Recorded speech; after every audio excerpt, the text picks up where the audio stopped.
I bet you and we have something in common. We both know that feeling of playing a game that has been praised by everyone and realizing that you either don't like it as much as everyone else does, or simply hating the game so much that you can't understand how this is a beloved piece of media.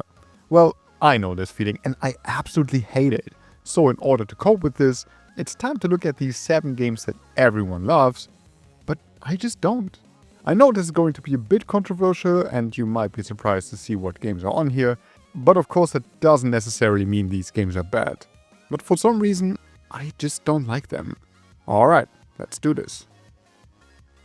Look, this is a game I initially fell in love with, and I still think there are some great things in this. The combat feels snappy, challenging and fun, and the visuals are just fantastic. Especially some of the bosses are designed brilliantly, and I even consider a couple of them to be a few of the best Souls-like bosses I fought in a long time. So I'm serious when I say that there's a really solid foundation here. But pretty much the rest of the game is a bit of a letdown, to be honest. I played this for around 25 hours before I finally dropped it, and the reason for that is how incredibly repetitive this game is, and how the simplicity of the level design hurts the gameplay flow. What I mean by that is that most, not all, but most levels are more or less just corridors. You walk through them, defeat a bunch of enemies, and try to get to the boss. Since this game's structure is mission-based, it adds to the repetitive nature. The levels themselves don't offer enough clever twists like cleverly placed shortcuts, unique mechanics, or new threats to deal with.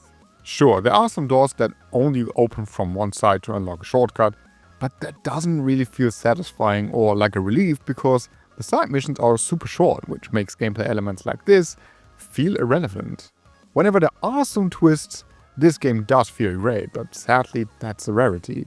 On top of all that, enemy variety is just downright disappointing, which is another thing that makes this feel repetitive.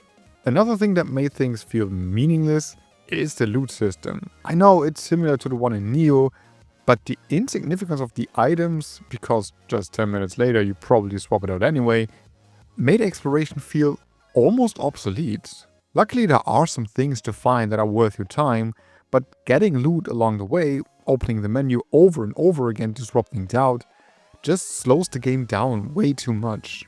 Lastly, and this might just be a personal thing, this greyish filter and the ambient soundscape create such a depressing and monotonous atmosphere that I had a hard time building motivations to stay in this world. So again, there is a solid foundation here, and I actually honestly hope there will be a second entry because combat is fantastic. But I just got so bored with it and I had to drop it.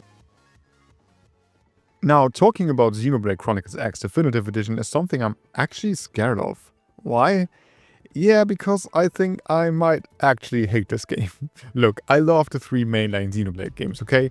They're some of my favorite JRPGs of all time, and since X got announced for the Wii U, I desperately wanted to play this. Sadly, I actually had to wait for the Switch version to finally get my hands on this, and while initially I was enjoying the game, I had to drop it for the sake of my own sanity, and it goes even so far that I have a hard time understanding what people like about this.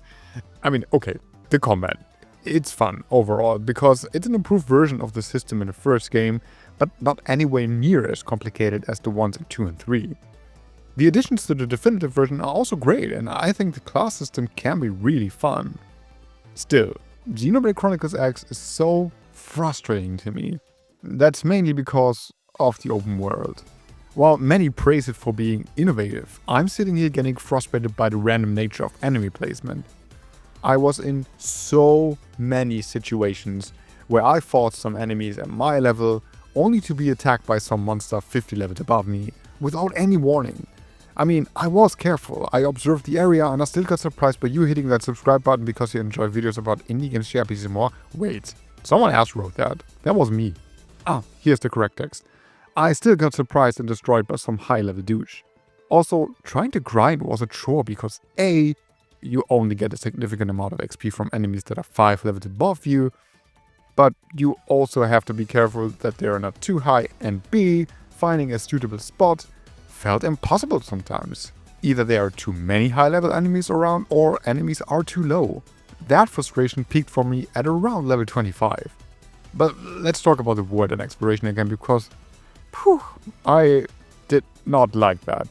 That's because there's simply nothing to find that actually feels significant.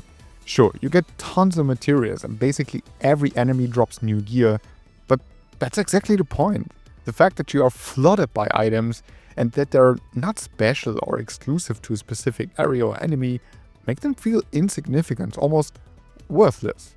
Let me give you an example. In my roughly 20 hours with this, I only ever find 2 or 3 pieces of equipment that were actually better than what I had equipped.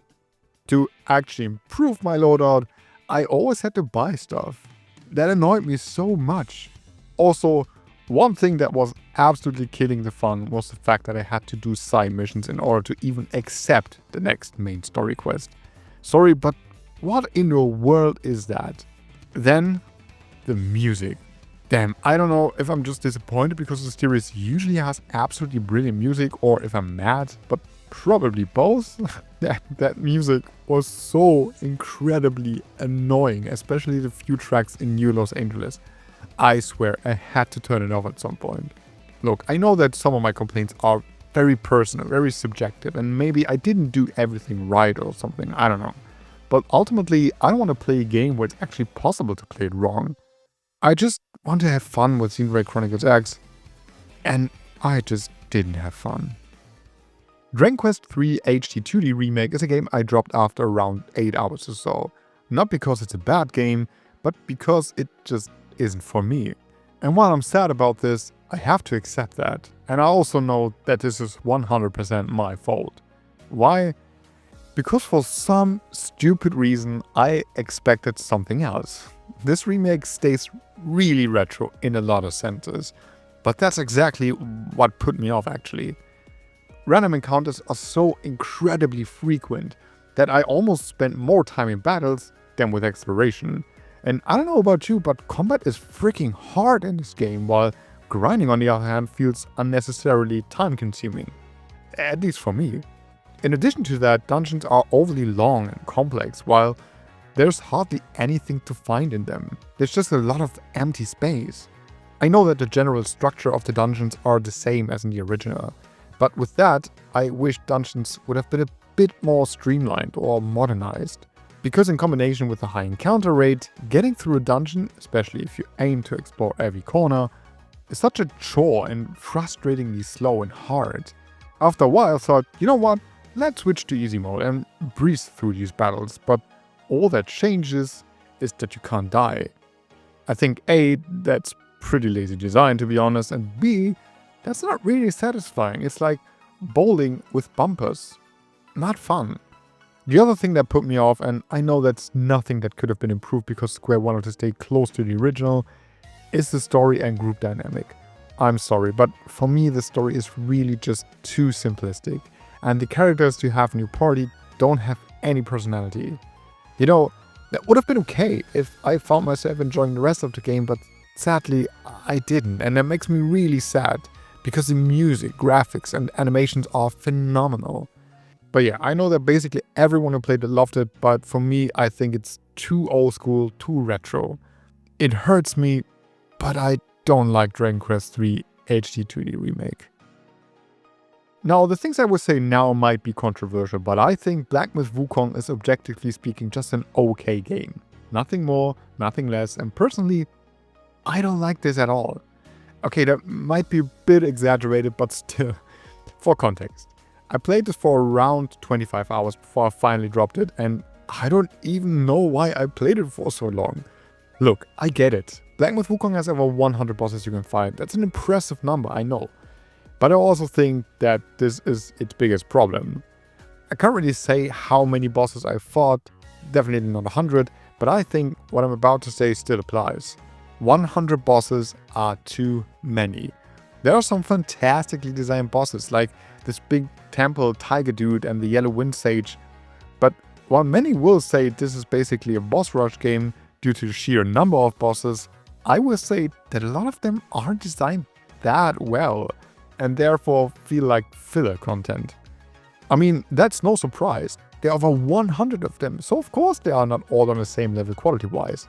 And that's fine. And yeah, quite honestly, I might be too bad at the game. This could also be true.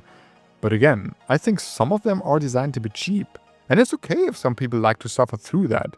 But I don't. That's always the thing with difficulty in games like these. And I can already see people typing get good, but I don't care. The other thing that really bored me is the level design. Everything looks generic and areas don't offer any sense of meaningful exploration. The only purpose is to have something to do between the 100 bosses, and it's really not fun at all. Normal enemies usually don't offer any challenge, and some levels make getting from A to B either boring or annoying. So, while all this probably sounds very negative and I really don't like this game, I know it's just not for me. I'm happy that people are enjoying this, and yes, I definitely don't understand the overwhelming praise this gets, but in the end, who cares, right? We all have a different taste. I just needed to finally share my thoughts on this, and if there's just one person out there who gets me, then I finally know that I'm not the only one. I think more than any game on this list, there has to be nostalgia involved to be able to like this. Otherwise, I personally don't understand what's so great about this. Okay, again, I may be exaggerating a bit, and I'll explain why in a minute. I mean, I get that at the time the original was innovative with the timed attacks and blocks, and yes, I agree that this game is really charming, especially with the looks of the remake. I also give this game credit for being a RPG that still sprinkled in some elements of the 2D Mario games from that time. That's definitely creative and added to the overall charm of it. But still, I find this game quite boring, to be honest. Battles don't offer any challenge, there's no strategic depth, and even character progression feels sluggish to me. That all would have been kind of okay if the story would have delivered something at least slightly engaging, but I didn't like that either. It was too minimalistic, too simple, and while the characters are charming, that just wasn't enough for me to get invested in either the story or the characters. So overall, this game is just really boring to me. But I at least would have finished it if there wouldn't be something that absolutely annoyed me. And that is the music. I've heard it's praised by many, but to me the music was so repetitive and the melody somehow so annoying that I couldn't stand this game. Since battles are mostly finished in a pretty short time, but the time between battles is also very short, you get this terrible battle theme melody stuck in your head and it feels like it repeats and repeats and never stops. Honestly, I actually think that I'm pretty alone with this because I've never heard anyone complain about this. But yeah, the music is the main reason I dropped this game. I just couldn't do it. And actually, that's all. I find Super Mario RPG to be boring and annoying because of the music. So I don't think this is bad or anything. There's nothing wrong with this game per se, but I just don't enjoy it in the slightest. Ayuden Chronicles 100 Heroes is a game I'm kind of mad at because I find it to be super frustrating. The main reason is that I think it's old school for the sake of being old school, and I really don't appreciate that. The most frustrating part are the random encounters and the high encounter rate. Honestly, I'm really getting upset about this. How can you decide to create a modern game, a new game, not a remaster or remake of something old, with random encounters when this is most definitely outdated? I don't get it. And don't get me wrong, it's not like random encounters are always bad. Some of my favorite games of all time have random encounters. But I don't understand how you can implement this when this is clearly limiting players. It wouldn't have hurt the game if they placed enemies in the field and actively chase the player with the possibility to avoid them. Then the encounter rate is also ridiculous. You can't even run for, 20 seconds without getting into the next fight. Then the combat itself is a chore as well, because A, I think there's hardly any strategic depth to it, so it often feels like simply attacking is the best option, and B, these battles take a really long time compared to other turn-based games. So for me, the gameplay loop feels like 50 seconds of exploration, 3 to 5 minutes battle, and repeat. That was really infuriating. Okay, this is my main complaint, but there are some other things that turn me off, like these weird one-on-one battles that, may be inspired by Suikoden, but I don't know, man. They didn't do it for me. they kind of annoyed me, especially the last one at the very end. And even if they didn't, they were just boring, to be honest. Same goes for the war battles with units and all. I simply don't get what they thought during the development of these, because there's absolutely nothing fun about them. There were even some of them that felt like trial and error for me, which didn't really make me like them. And lastly, even the story and characters are absolutely forgettable and boring, and I can't even remember a single thing that happened. I really wanted to like this. I really did. But I think Ayuden Chronicles 100 Heroes just isn't a good video game. I'm a big From Software fan, played every game since Demon's Souls and also finished them all except Dark Souls 2 if I remember correctly. So of course I was super excited for Armored Core 6, and while I enjoyed my time with it initially, I couldn't finish it out of frustration. And that didn't even have anything to do with a high level of difficulty. I mean, I got the Platinum Trophy in Sekiro, so yeah, I'm willing to power through a tough game. Look, here's the deal. I love the idea of having a giant mech and being able to customize it to my heart's content, alright? That's super cool in concept, but also what frustrated me so much, at least in combination with the difficulty. There are some missions and bosses that are really hard, and that's more than okay. The thing is that Armored Core 6 is designed around customization, in the sense that you have to change loadouts, try different weapons, and swap out body parts, which could be fun. What killed the fun for me though is how much I have to grind in order to try something drastically new. There was this one boss I tried for at least 30 times and couldn't get past it. So I looked up some tips for the loadout. I ended up grinding for at least 5 hours to have enough money to buy new stuff. After around 10 more attempts, I defeated this boss, encountered the next super hard boss around 3 hours later, and had to repeat the whole process. After a couple of missions, I encountered the next really tough mission, and while I tried and tried and tried, I just couldn't do it. Which was the point where I finally had to drop this game, because I felt stupid grinding so much, it just wasn't fun at all anymore. The other thing that was at least irritating, and I never hear people complain about this, so this might just be super stupid, I don't know, are projectiles. I feel like there are so many attacks, so many projectiles that are really hard to see because either they're too small or don't have any indicators. I mean, there are enemies that have attacks, gunshots and rockets that are clearly visible, but there are so many of them that are not. So what happens is that I get hit by a lot of stuff and only really realize because my health gets lower. At first I thought I'm just bad at reading the enemy's behavior, but the more I played, the more I understood that attacks indicators could have been a bit more fair. Again, I never hear anyone complain about this, so I might actually be stupid or something, but I don't know.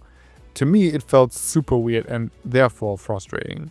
I really wished I could have liked Armored Core 6, but to me this is a game that, while having great gameplay systems in themselves, doesn't quite work that well. Maybe I give this another chance someday. We'll see. Alright, that was my somewhat controversial list of games that everyone loves, but I don't. What are some games you don't like that everyone seems to love? Maybe something like Elden Ring, Expedition 33 maybe? Let us all know in the comments. Alright, thanks so much for watching, have a great day, and I'll see you in the next video.